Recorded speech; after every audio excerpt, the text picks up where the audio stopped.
Salam sejahtera buat Bapak Ibu Saudara sekalian yang dikasihi dan diberkati di dalam Tuhan. Pada pagi hari ini mari kita bersama-sama meresponi akan anugerah Tuhan dengan belajar dan merenungkan kebenaran firman-Nya sebelum kita akan melakukan aktivitas kita sepanjang hari ini. Kita bersyukur karena hari ini Tuhan berikan kita kesempatan untuk boleh menikmati hari yang baru.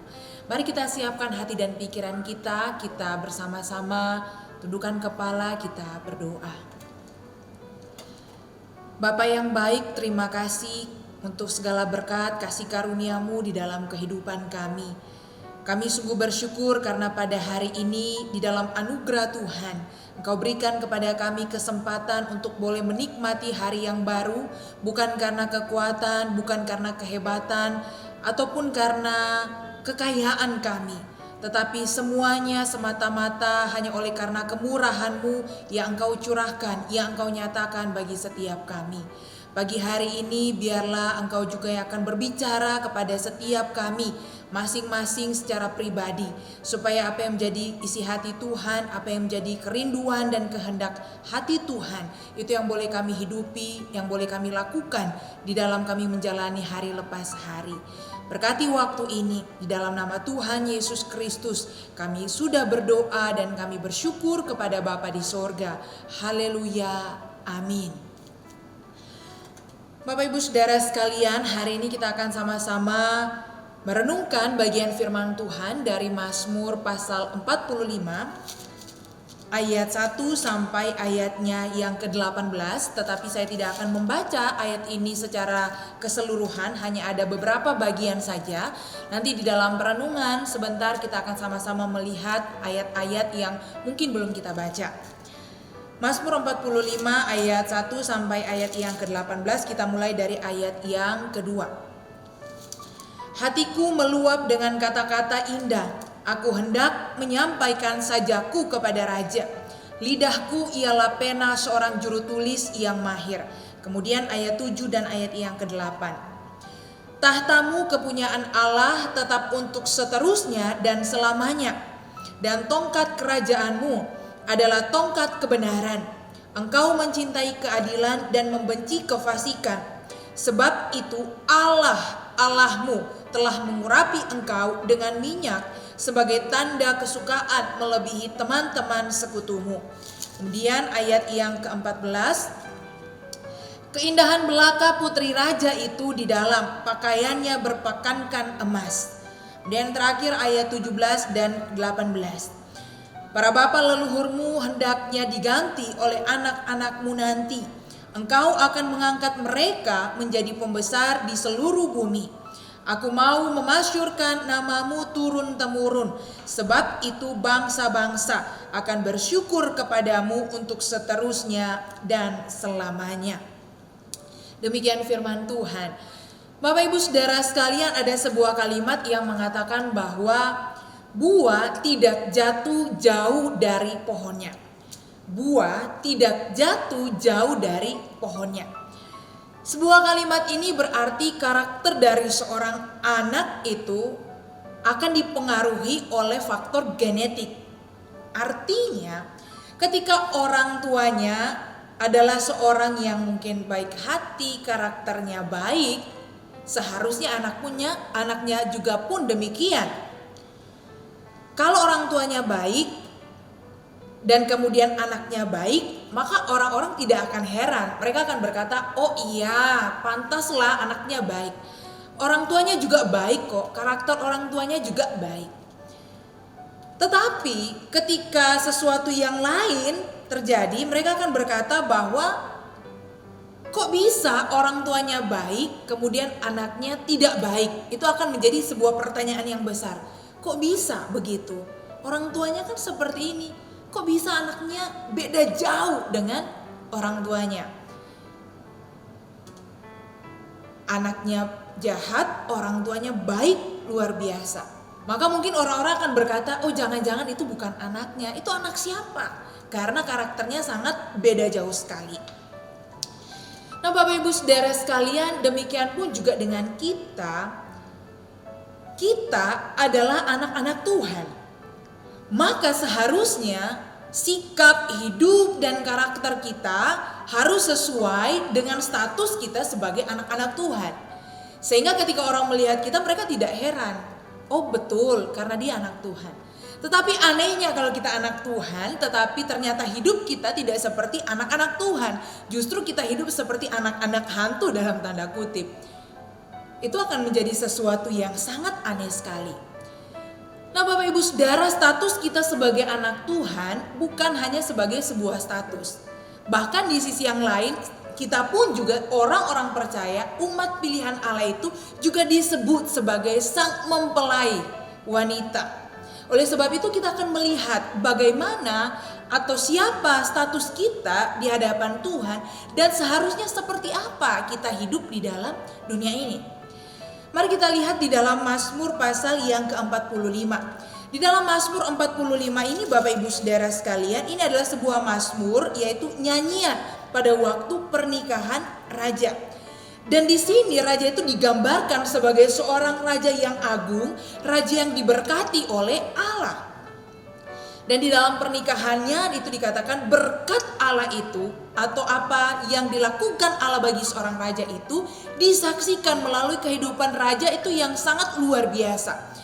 Kehidupan yang diberkati Allah itu dapat disaksikan dalam kehidupan kepemimpinan dari seorang raja ini, bahkan bukan hanya dalam kepemimpinannya yang luar biasa, tetapi juga di dalam kehidupan pernikahannya yang juga diberkati oleh Tuhan.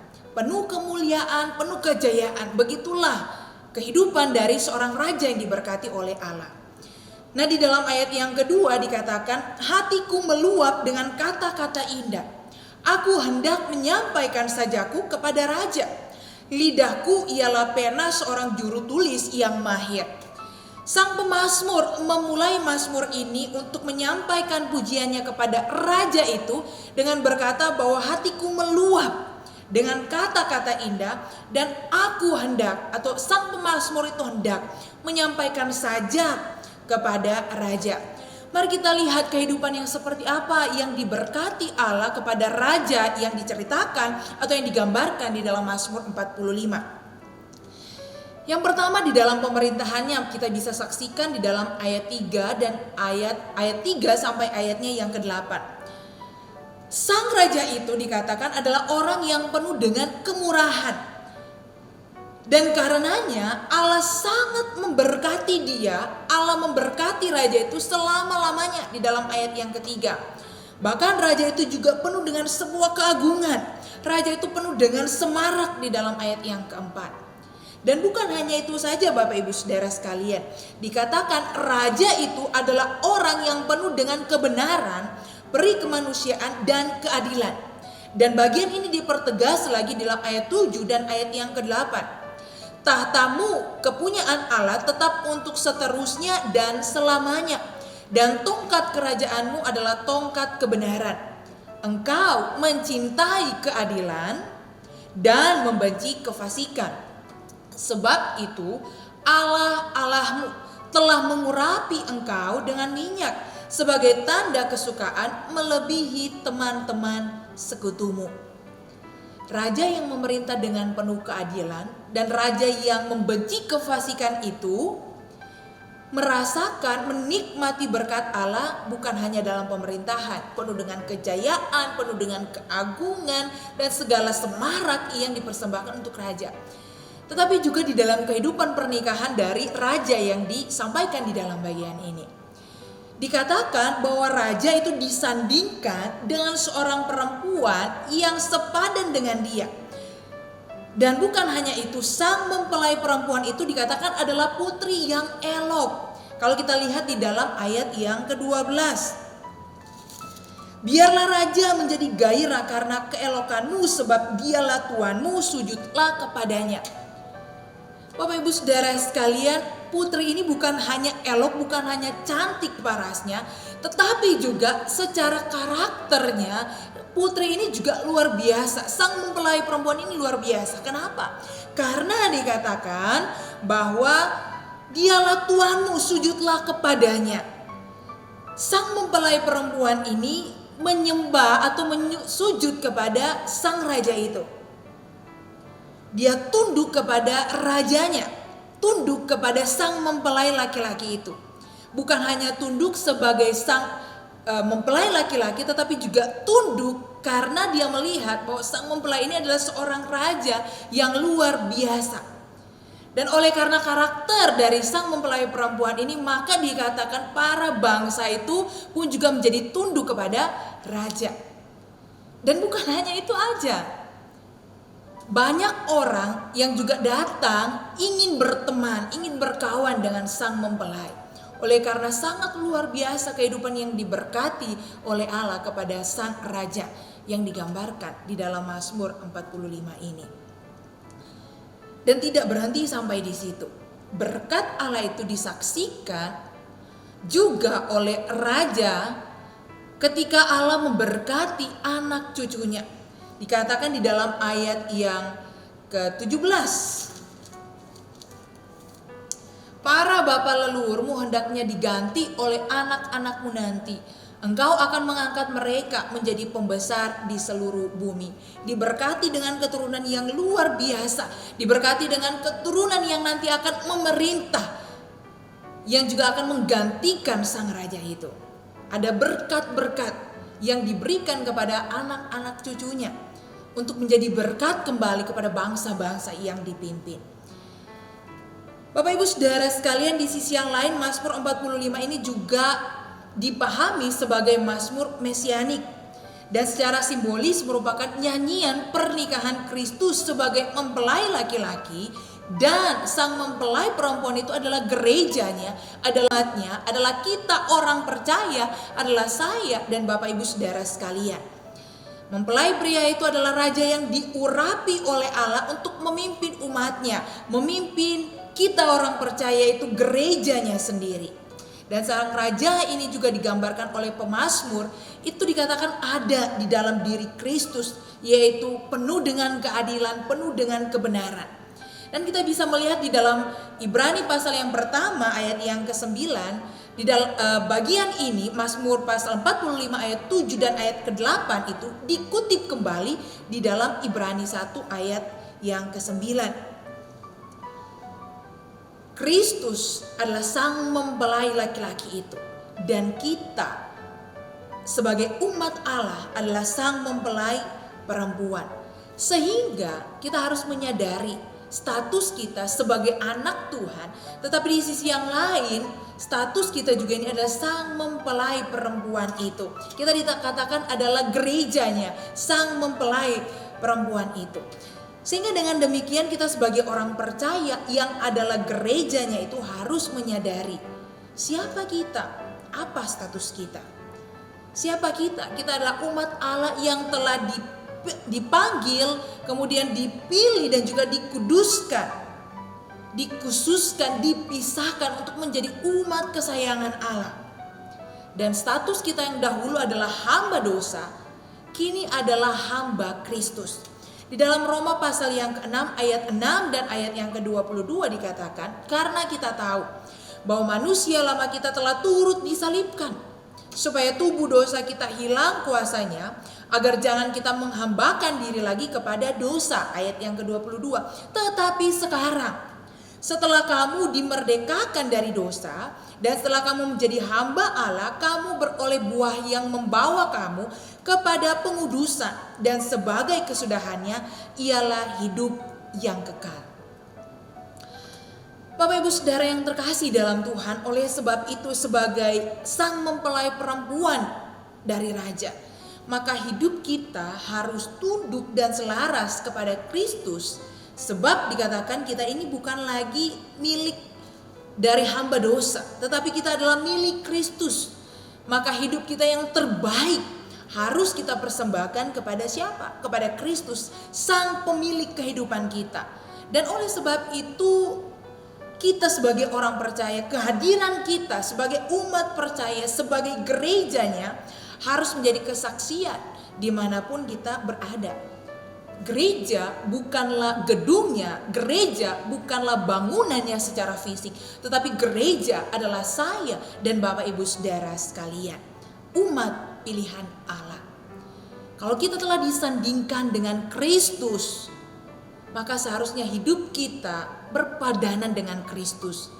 Apa yang menjadi hidup Kristus itu yang menjadi kehidupan kita. Kehidupan Kristus menjadi model hidup kita ketika kita berada di tengah-tengah dunia ini. Karena apa? Kita telah dipersatukan oleh Kristus. Kita menyatu dengan Kristus. Sehingga seharusnya apa yang menjadi karakter Kristus itu juga menjadi karakter kita. Karena itulah status kita. Anak Tuhan, sang mempelai perempuan. Kita adalah gerejanya. Dan Kristus adalah sang mempelai laki-laki itu. Nah, dengan demikian Bapak Ibu Saudara sekalian, sebagai orang percaya, sebagai umat pilihannya, sebagai gerejanya, kita harus hadir di tengah-tengah dunia ini sejalan dengan peran kita, dengan status kita. Sehingga dimanapun kita berada, ketika orang melihat hidup kita, orang percaya, mereka dapat memuliakan Kristus. Mereka dapat percaya kepada Kristus sebagai Tuhan dan Juru Selamat.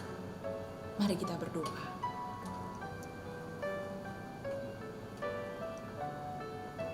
Terima kasih ya Tuhan untuk kebenaran firman-Mu yang kembali boleh mengingatkan setiap kami sebagai orang percaya, sebagai umat-Mu yang adalah gereja-Mu, sang mempelai perempuan itu. Untuk kami tunduk dan taat kepada Kristus, Sang Raja yang penuh dengan keadilan, Sang Raja yang penuh dengan kebenaran. Dan hanya kepada Sang Raja itulah seharusnya kami hidup tunduk dan taat.